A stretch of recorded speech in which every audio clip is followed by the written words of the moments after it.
jak mám mít co nejvíc diváků, když nemůžu dělat streamy pro masy, je to moc inteligentní, chápeš to? Průměrný člověk tomu nerozumí. Tohle je v trendech. Hovno. Oni udělali skutečný světelný meč? Ne. Ty máš bavit nás? WTF? Cože? Jakže já mám bavit vás? Já jsem myslel, že sem přijdu a vy mě budete uctívat, posílat mi prachy a posílat mi zajímavý videa.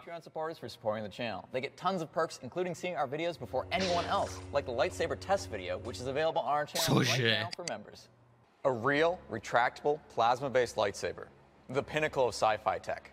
And probably one of the most sought-after fictional technologies ever. As you know, we've been developing different lightsabers, or, like they're called in Star Wars lore, proto-sabers, for the past 4 years now. From some initial power supply tests that got the fire department called on us, to version 1, using nitinol wire, to version 2, using a tungsten titanium blade hybrid, version 2.1, so we could have a real-life lightsaber duel. Which, by the way, was extremely unsafe. No to jo, no. Our Kylo Ren style lightsaber, complete with a 3D printed titanium hilt. A proto-saber, of course, is a lightsaber with an external power pack. Since, you know, we don't exactly have D-sized batteries capable of putting out power than a nuclear power plant. Which, by the way, is what you'd need for a lightsaber to function like it does in the movies. Now, in my opinion, what we've made so far are some of the closest representations of lightsabers using real-life technologies. They look like a lightsaber. They sound like a lightsaber. Wow. And at temperatures of over 3,000 degrees, they actually cut stuff. Fakt dělá takovýhle zvuk. But as you know, the internet is not easily pleased. Those are just red hot sticks. That's just a red hot piece of metal. That's not even a real lightsaber. Your lightsaber sucks, and you should feel bad too. Luckily, I have thick skin, since I've read over 500,000 comments on my YouTube channel. What the fuck? That's equivalent to like 200 full-length novels, by the way. Nejdivu, že vypadá jak Ježíš. We have not given up. Which is good, since, you know, you could count on one hand the amount of people in this world actually working on lightsaber tech. Anyway, how the heck do you make a plasma-based lightsaber? Well, best theories say that plasma is held in a beam by a magnetic field, which scientifically checks out. You see, the issue is producing a strong enough electromagnetic field to contain a blade. Well, the lightsaber would quite literally have to be built inside of a box coated in electromagnets, which turns it into kind of a useless science project. Ooh, I made a lightsaber. Luckily, we've come up with an alternate solution to control the flow of To jsou normální věci. Píto, děkuji za 7 měsíců, tady zpátky. plasma, which allows us to make a retractable blade and even change its color.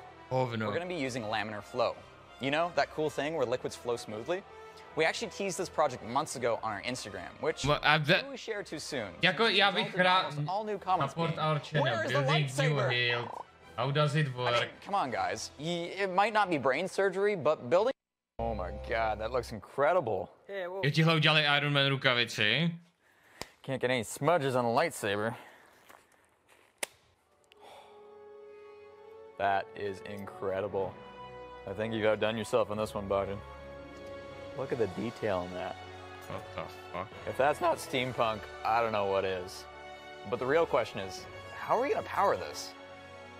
Even with all of our new equipment and capabilities here at Hacksmith Industries, we're still kind of bound by the laws of thermodynamics, which means we're still going to have to make this into a proto-saber with a power pack separate from the hilt. Now, we've made incredibly energy-dense power packs before, but in order to get enough power for a plasma-based lightsaber, we're going to have to use something with more energy-dense fuel. In this case, compressed liquid propane gas, which can give us 50 times more energy per kilogram than a lipo.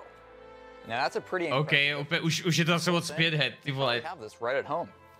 We're talking about normal propane that you use in your barbecue.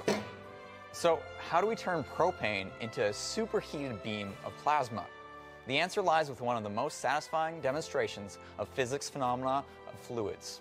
Laminar flow. Vyser se na tu vědu, jak mám mít co nejvíc diváků, když nemůžu dělat streamy pro masy, je to moc inteligentní, chápeš to? Průměrný člověk tomu nerozumí. Už pouštěj... Co?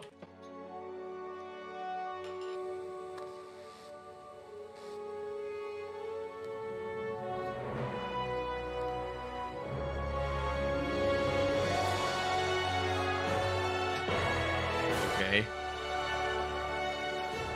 So look at that. Is that not a lightsaber? This beam is really cool. It's actually burning at around 4,000 To je Fahrenheit. hodně dlouhý plamen, It's není? capable of cutting through a lot of stuff. Should we cut through some stuff? To si děláš piču ze mě. Ty vole. This is actually our old lightsaber blade made of titanium. And look at that. It's already white hot. That is so bright. Jesus. The really cool thing about doing a flame like this is we can actually color it using salts. Let's start with some boric acid. What color do you think it's going to turn the blade? Got your guesses? Ooh, look at that. Next up, we have calcium chloride. Woo! Look at that red-orange. That almost hurts to look at. We have some strontium chloride. No, ale to dělat trvalý. That is like a road flare. This actually hurts to look at. Look at that. Finally, we have some sodium chloride, also known as salt. Woo! Wow. And look at that. We've got Ray's lightsaber right here. Is that not cool?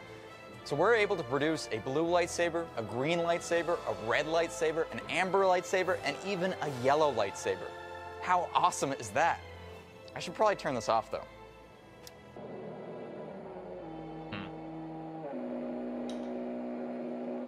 That took a lot of fine tuning to get the blade to the right length.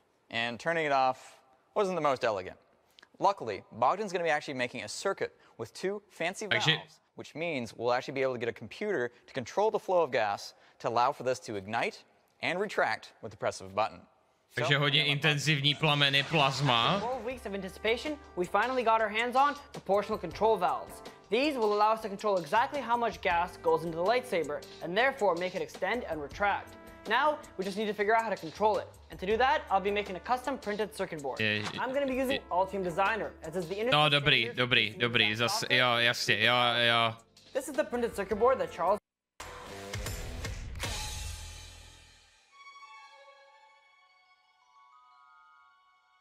Teď ukaž, jak to funguje, jak ten meč.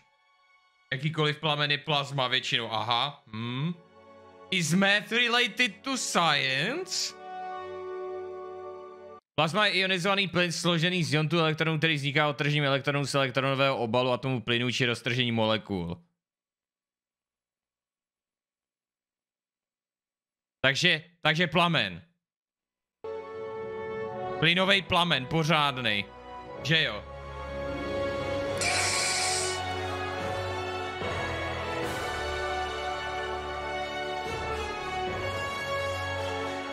Ty vole.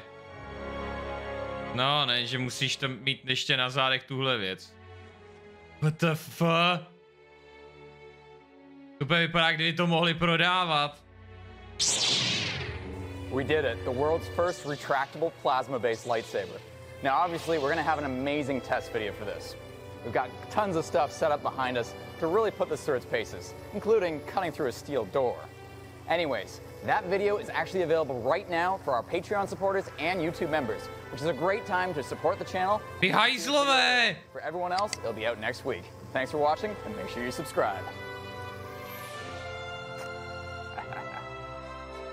To jsou zmrdí, jak chci dět jak...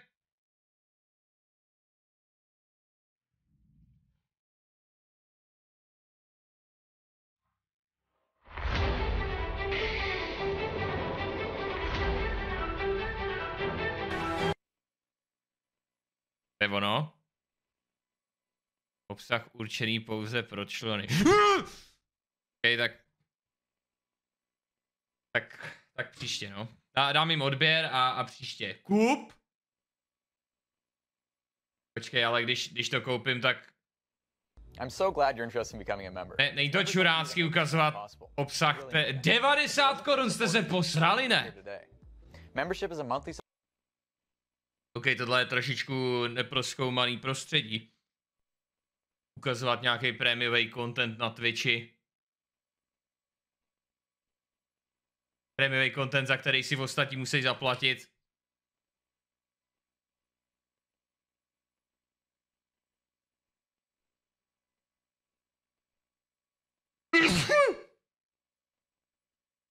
Je to moc čurácké, jo no. Já to jenom týznu. Dobrý, mám výhody. Už jsem člen. Hey guys, I'm the Hacksmith, and on the last episode of Make It Real, we made the world's first retractable plasma-based lightsaber. That looks like a lightsaber. Ty vole, jako...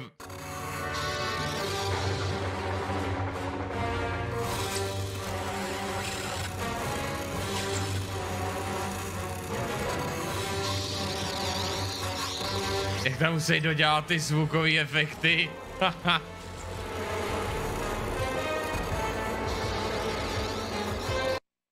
Honey, I don't know about you guys, but these days I do literally all my shopping online. Počkej, on propálí.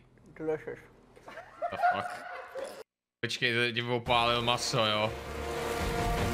Dobrý, ti ohřívá maso. Honey, using our link below. Prostě místo toho, že to je 3000, vole, horký nůž, tak to je 4000 horký plamen. Si YouTube evolvuje, no. I think we are some of the only people in the world qualified to find out. Let's see.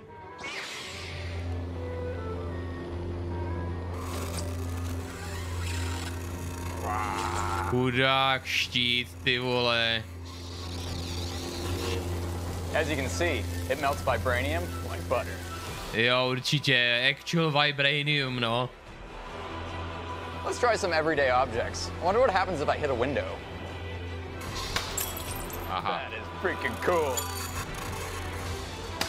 Woo! Oh! Woo! Oh, it's melting. Já chci vidět, jak s tím šermuje třeba, ty vole. Je to ve Fahrenheitech, na stupně Celsia je to 2200. Ježišmarjan, ani ne 3000 stupňů, jo. Now, I don't really want to stand here forever melting this hole, but I think it would work. What's next? Propálí kámen, jo. Ty vole. Off with their head. No! Ale musíš seknout. OK. Za 90 korun jsem docela zklamaný. Za 90 korun jsem docela zklamaný, protože to je prostě jenom plamenomet, vole. Jenom prostě plamenomet. To je prostě jenom hodně intenzivní oheň. Teď je to zpomalený, není to zpomalený, přiložil mu to ke krku. Chci vidět tebe šermovat s ohněm. Já dělám jiné věci. Já šermuju s ohněm, když roustím ostatní streamery.